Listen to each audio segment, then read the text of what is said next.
It brings me great pleasure to greet our respected Kambola, Principal Ma'am, our dearest teachers, and all my friends.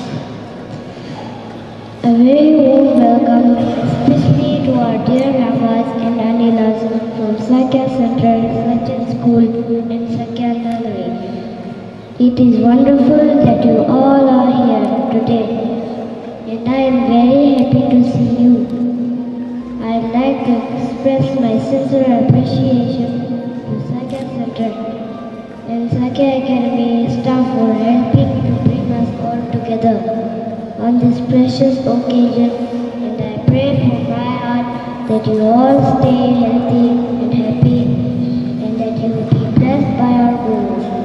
On behalf of Sakya Academy, myself, I wish you a lovely day filled with fun and joy. Thank you.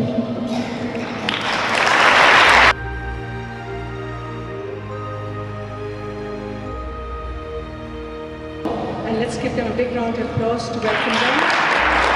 At the conferment of the Nobel Peace Prize to His Holiness